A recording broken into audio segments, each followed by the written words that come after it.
I felt just overall, towards the end of it, it was like, okay, I don't even know what's intuition anymore. I don't know if I can trust my intuition.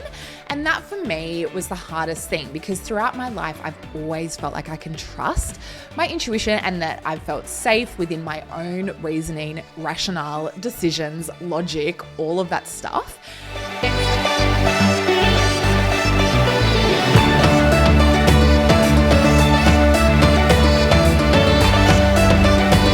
Welcome to Confidently Visible, the podcast that helps you move through visibility blocks, including fear, resistance, and overwhelm, to share life-changing work with the world and grow your business and attract more beautifully aligned clients that rave about your work.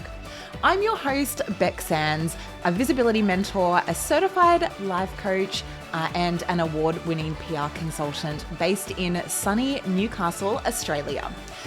Let me guide you on how to show up as your unique self, to share your incredible work, and to grow your audience with more consistency, ease, and flow. Whether you are a consultant, an entrepreneur, a CEO, a coach, or a creative, this is the space to unlock your uniqueness, to grow your audience, and to make a bigger impact, all while feeling good about being seen. The world needs to hear your message. So let's get started.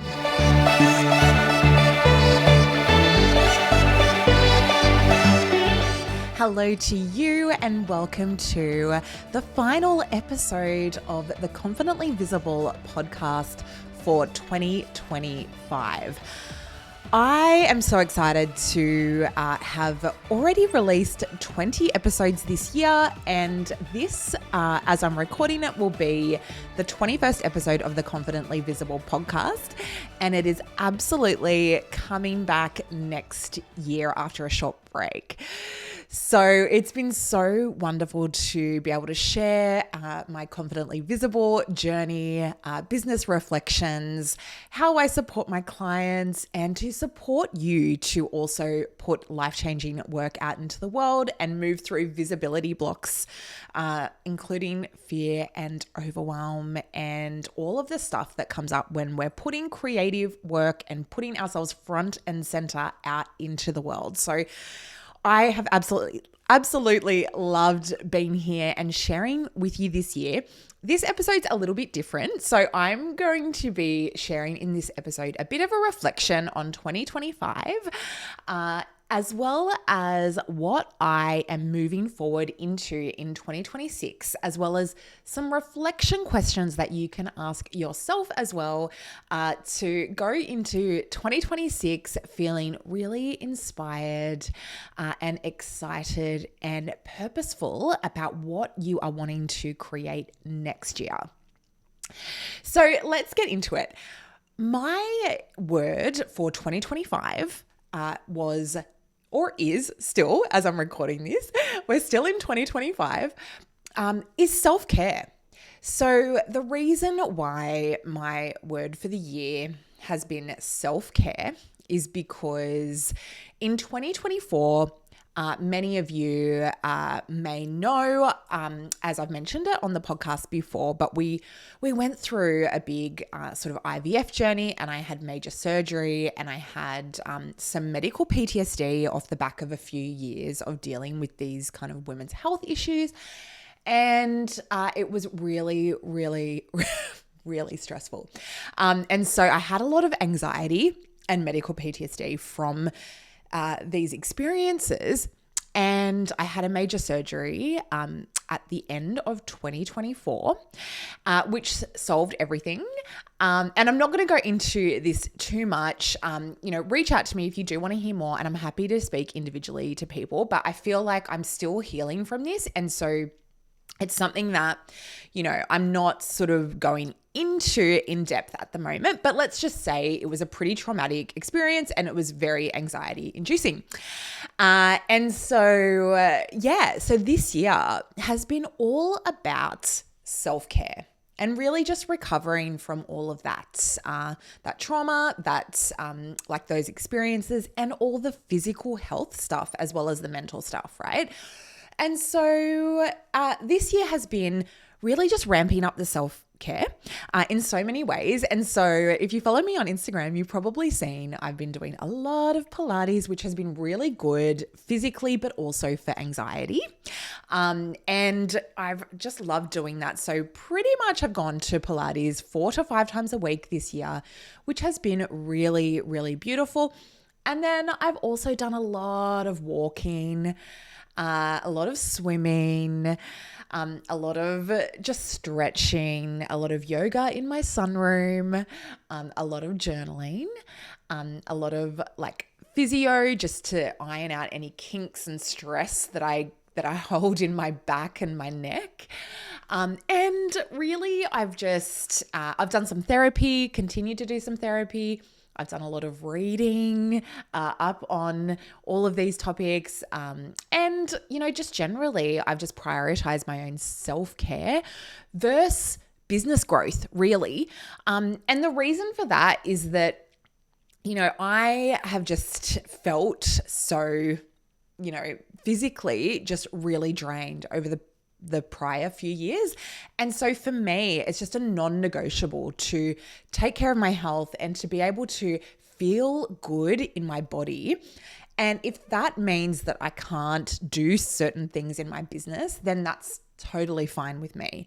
So I have been absolutely happy to just keep things ticking along, to keep the status quo as much as possible, focus on the things that I know bring in revenue, focus on the things that I know that, will help me to also have the lifestyle that I want, focus on other things in my life, and really just, to be able to have that freedom to do things like sleep in if I need to do things like take a day off if I need to not have to be at the desk for 12 hours a day, all of this kind of stuff. And I think when we take care of ourselves and when we come from this place of being, having a full cup essentially, then we're in such a better place to be able to take care of others in our lives, to be able to take care of our business, to be able to take care of our finances, because we're not completely drained and in like a stress response.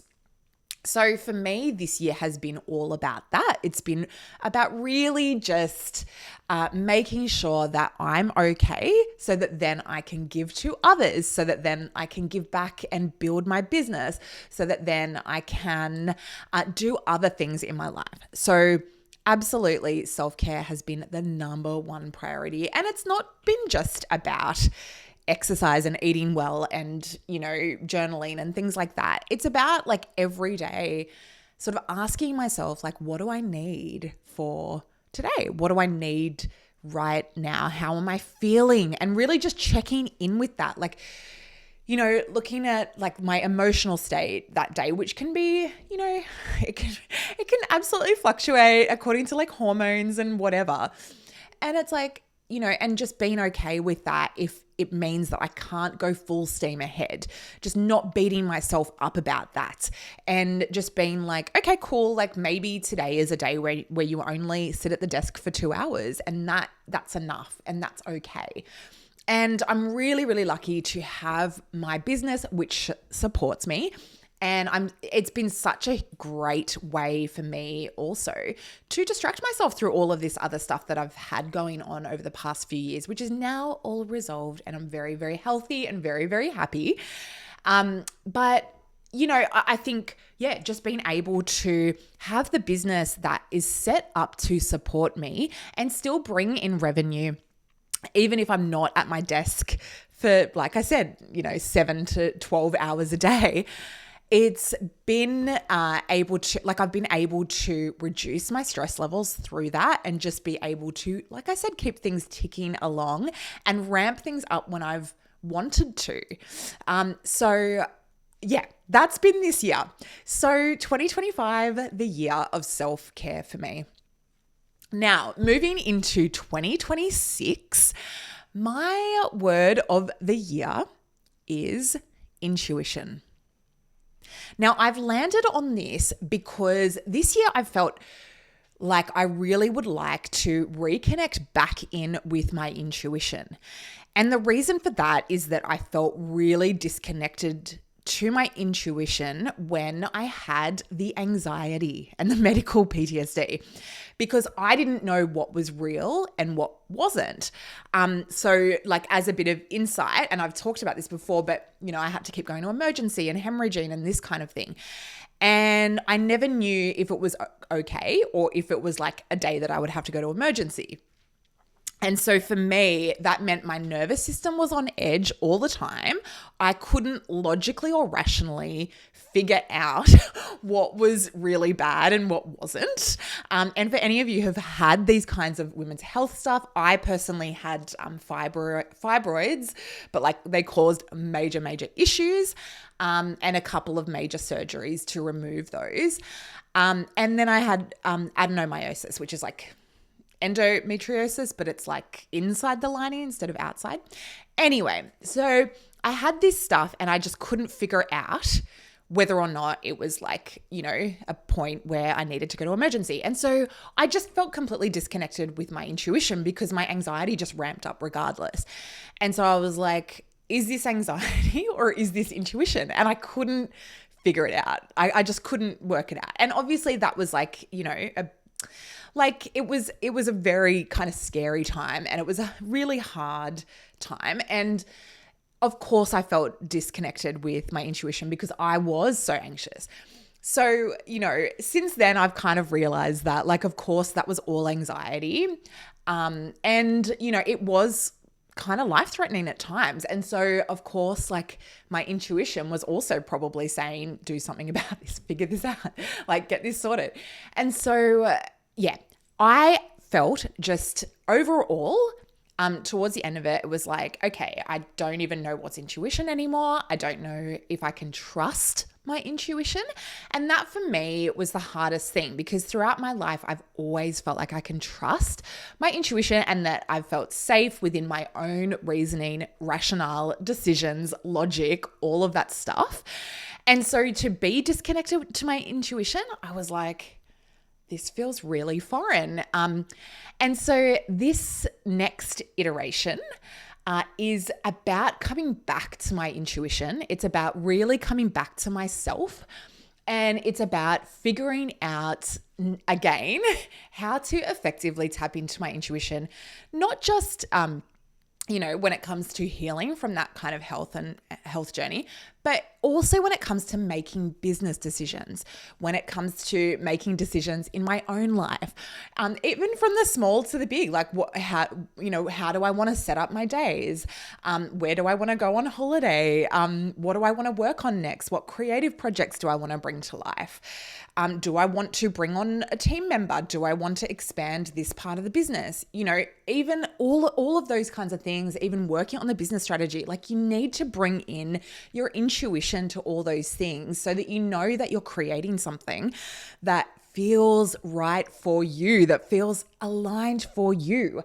And so for me, I was like, okay, I really need to be able to connect again with my intuition. And this is kind of like self-care, but it's like the next iteration of that. It's the next level of that. It's like the next level of healing. And I'm really, really ready to go further into that healing journey as well. And so that is my 2026. And so I'm going to be coming from a place of energetic upgrades, of looking how I can go deeper inwards so that can be reflected, that journey can be reflected in my life as well. So hopefully this is making sense to you. If you're listening and you're like, I have no idea what you're talking about, Beck, then just bear with me. It's all cool. It's all good.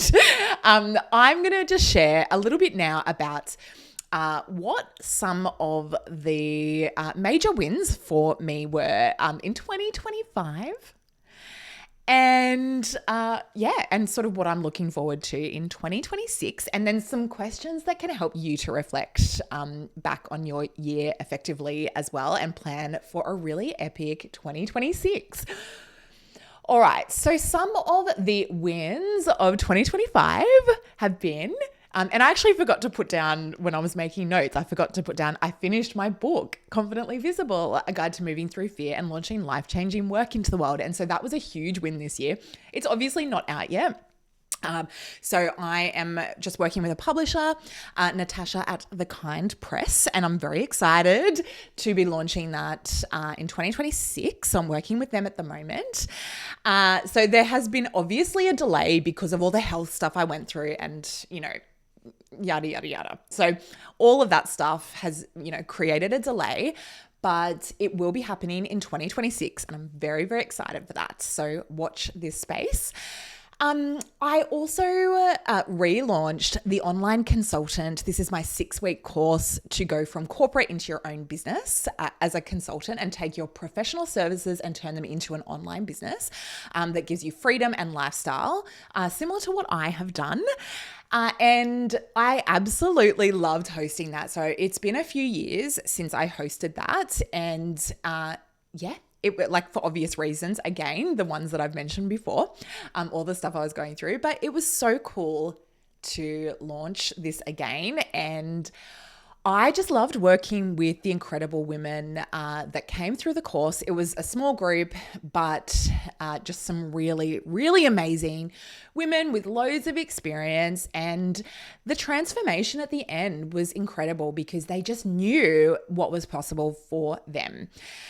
So obviously you can't, create a full-blown business in 6 weeks, but it's, giving you all the tools and the resources and the mindset primarily to be able to start your business and to figure out if it's even for you, because I think some people will go, yeah, I think I want to do that. But the Online Consultant will actually give you an insight into what it's actually like and what needs to happen to be able to create that. And some people might go, oh, actually, no, I'm not willing to do that, or that's not for me. And that is such a valuable insight if it's not, because otherwise you could waste years of your life and a lot of money trying to start a business that you don't even want. So I think, it's been incredible. Obviously the women that went through it, they are starting consulting businesses. It is for them. They're so excited. And it's just been really wonderful to watch their journey through that. And just to really kind of connect back in with my creativity and relaunch a program that I created in that way. So that has been a huge highlight of 2025.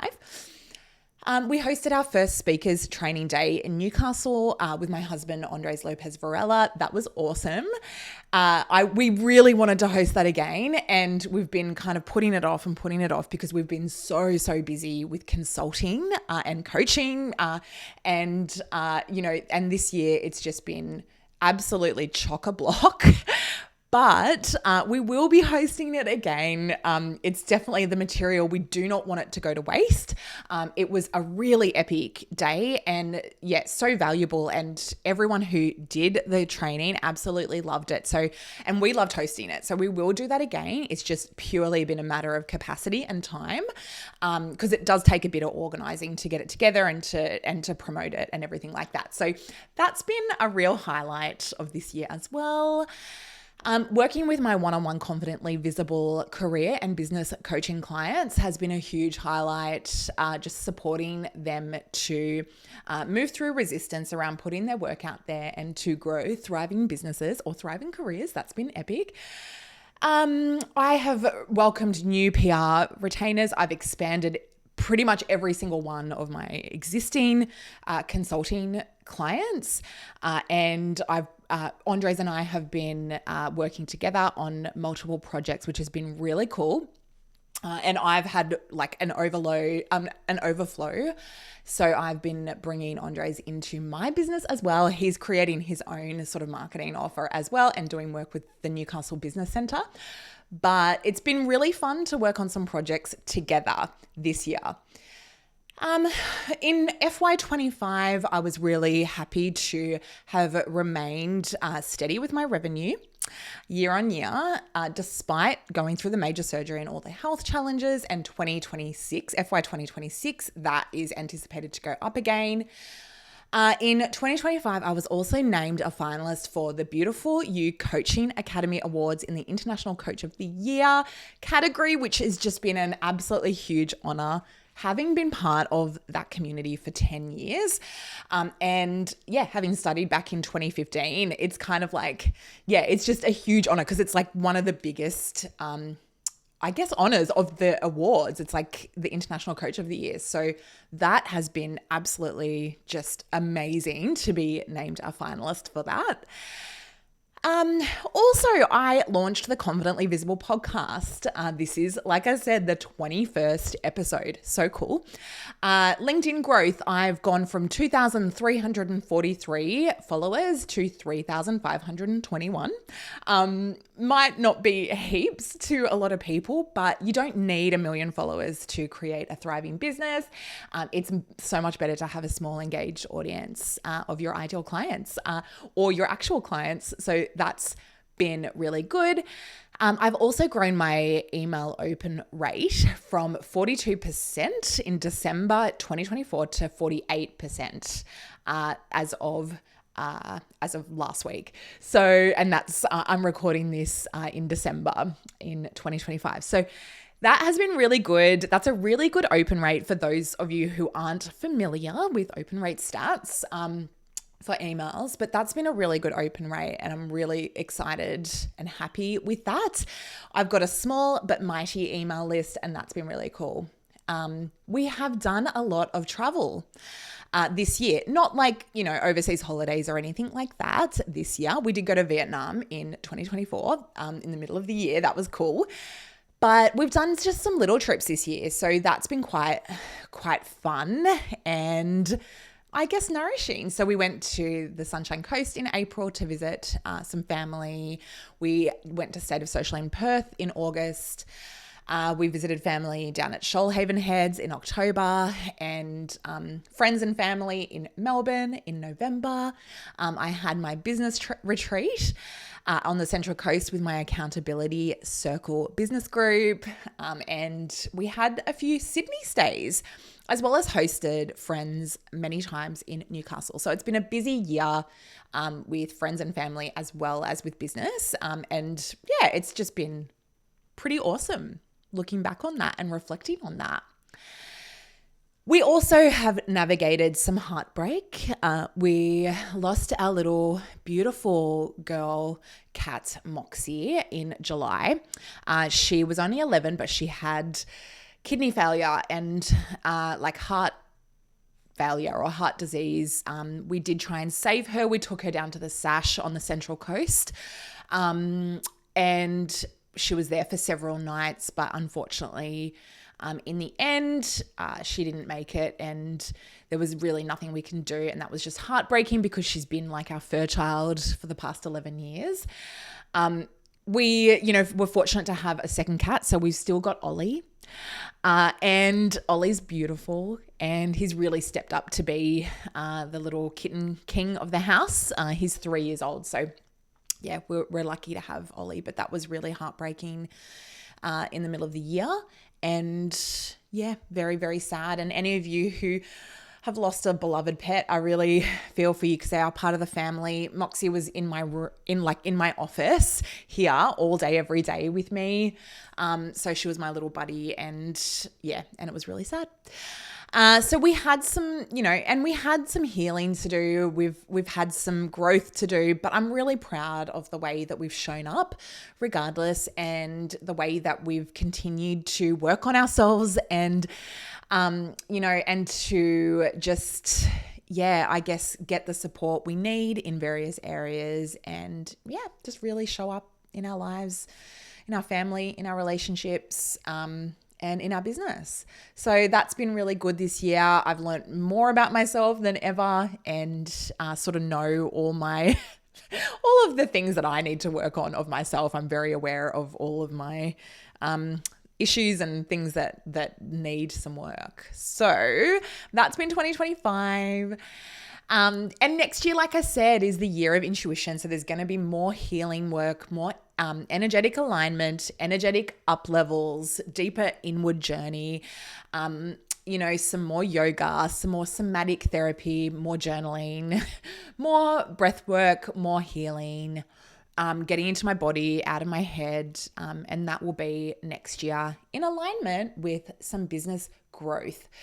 2026 is the year of the horse, which is cool. So what I've heard and what I've searched for online, I'm not an astrological kind of expert by any means, but I do follow astrology and I really think there's something to it. I'm an Aries fire sign. It really captures me to a T.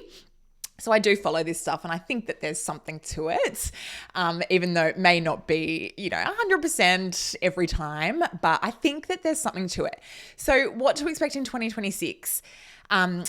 Energy. So it's a fast moving year filled with potential for breakthroughs and excitement. Focus. Pursuing goals with passion, embracing challenges and seeking new experiences. And some caution. So the fiery nature can bring restlessness, impulsiveness, and potential conflicts if not managed. So that's kind of what to expect with the year of the horse, but it feels like it's the next chapter. And apparently it's also the number 1 year in a cycle. So anyway, I'm not the expert on all of this stuff, but what I'm trying to say is that it's meant to be a really good year. So let's all look forward to 2026 and leave behind all of the endings that were 2025 and start to look forward into what we want to create, start to go inwards so that we're creating from a place of peace and feeling good and calm and alignment and, and growth. So next year, like I said, I'm excited to be bringing to life my book, Confidently Visible. That will be the biggest thing. I'll also be hosting the Online Consultant again in March. And there will be some other stuff that I'm going to be launching, which, jump on my email list as well to be the first to know about what I'm doing. And I do share information, insights, personal stories that I don't share anywhere else. So make sure that you do jump on my email list at becksands.com and you can get access to one of my freebies as well when you sign up. Okay, so now I want to put it to you, okay? So I want to invite you to start your end of year reflection. And it's so important to do this and to look back rather than just looking forward.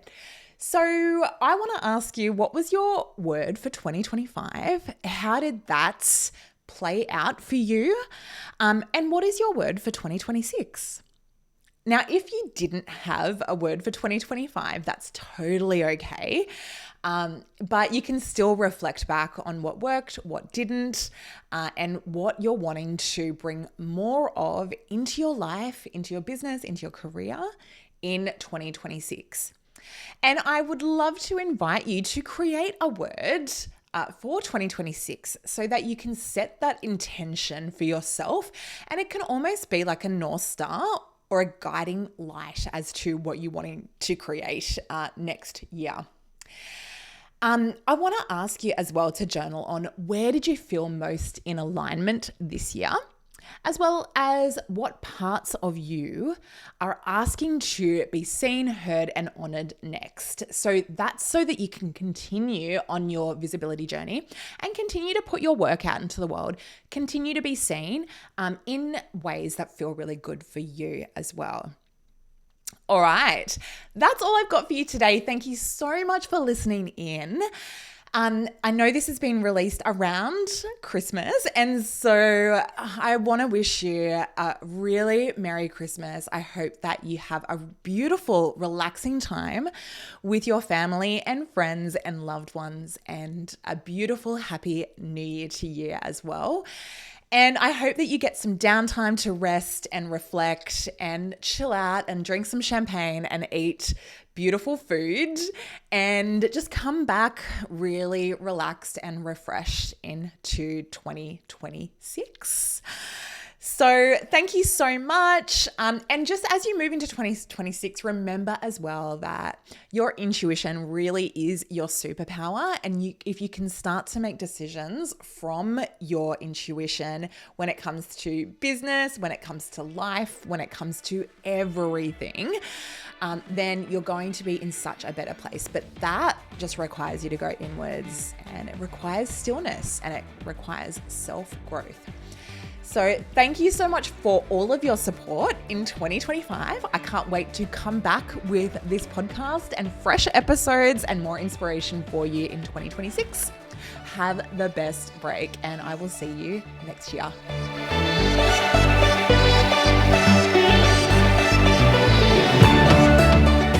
Thank you for tuning in to Confidently Visible.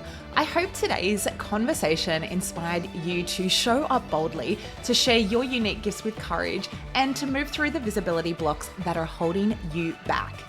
If you loved this episode, make sure that you're subscribed to the podcast, leave a rating and a review, and share it with a friend who needs to hear this. And if you're ready to become confidently visible in your business, head over to becksands.com to join my email list and to connect on LinkedIn, Instagram, and Facebook. Until next time, keep showing up as the amazing, unique you that the world needs.